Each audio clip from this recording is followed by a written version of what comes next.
खुलुमबाय लोगोफोर बड' आर्टेक चेनेल नायगिरि नोंथांमोनखौ दिनैनि गोदान मोनसे भिडिअआव बयखौबो बरायहरबाय। दिनै आं नोंथांमोननि गेजेराव गोदान मोनसे भिडिअ लानानै फैदों। बे भिडिअआनो जाहैबाय जोङो मबाइल हें जानायखौ माबोरै मोजां खालामनो हायो एबा थिक खालामनो हायो। दा आंनाव दङ Redmi 8 लोगोफोर, आंनि बे मबाइला बिराद स्ल' जाबाय। दिनै आं नोंथांमोननि गेजेराव माबोरै थिक खालामनो हायो बे भिडिअनि गेजेरजों दिन्थिनो नाजागोन। दा नोंथांमोना नै आङो मोनसे एप्सखौ अपेन खालामोबा आंना बेसेबां टाइम लायो नोंथांमोना बेयाव नायनो हागोन। नै आं दा आंनि प्ले स्ट'रखौ अपेन खालामनोसै। नै प्ले स्ट'राव क्लिक खालामोबा नै आंना प्ले स्ट'र अपेन जानानै बेसेबांबा गोबाव टाइम लायो लोगोफोर।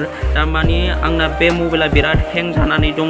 आं दिनै नोंथांमोननि सिगाङाव बेखौ थिक खालामनानै दिन्थिगोन। नै दा आङो इउटुब चेनेल खुलियोब्लाबो नै इउटुब चेनेला थाब अपेन जाद'आ लोगोफोर, मानि गोबां टाइम लायो आंना।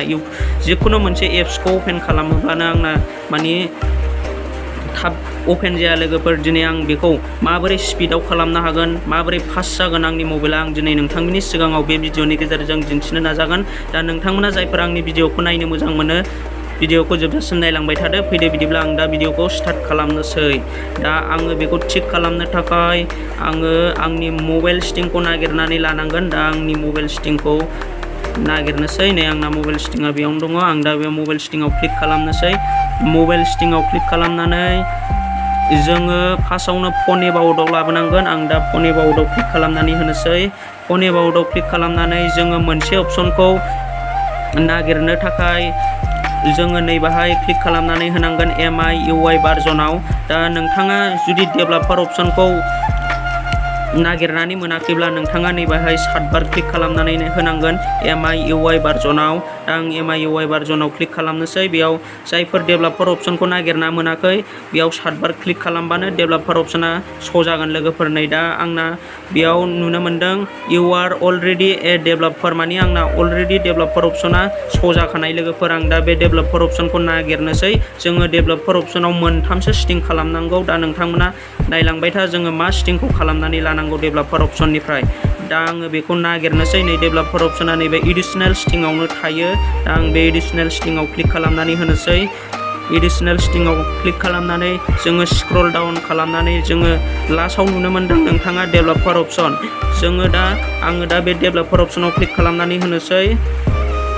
डेभेलपार अपसनाव क्लिक खालामखांनायनि उनाव जोङो स्क्रल डाउन खालामनानै लादो। दा जोङो मा सेटिंखौ खालामनानै लानांगौ नोंथाङा बे लोगोफोर। नै दा नोंथांमोना बेयाव नुनो मोनदों उइन्ड' एनिमेसन स्केल होननाय मोनसे अपसन दङ। जोङो दा बेखौ अफआव होनानै लानांगोन। आं दा बेखौ अफआव होनोसै। दा नैबे एनिमेटर डिउरेसन स्केल, जोङो नैबे ट्रेनजेक्सन एनिमेसन स्केल, जोङो बेखौबो अफआव होनानै लानांगोन। आरो नैबे गोजौनि उइन्ड' एनिमेसन स्केल बेखौबो अफआव होनानै लानांगोन। बिनि उनाव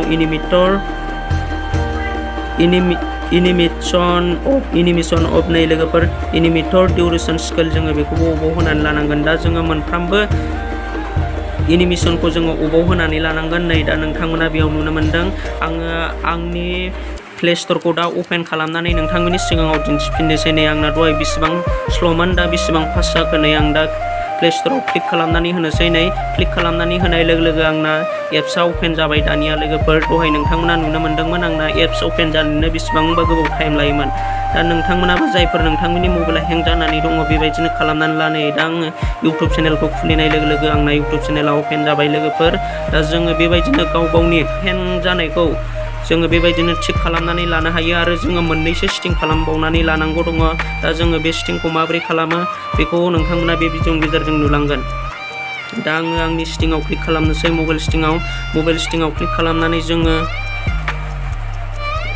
नैबे एप्सआव क्लिक खालामनानै होनांगोन लोगोफोर। नै बे एप्सआव क्लिक खालामनानै जोङो नैबे मेनेज एप्स होननाय मोनसे अपसन दङ, बेयाव क्लिक खालामनानै होनांगोन।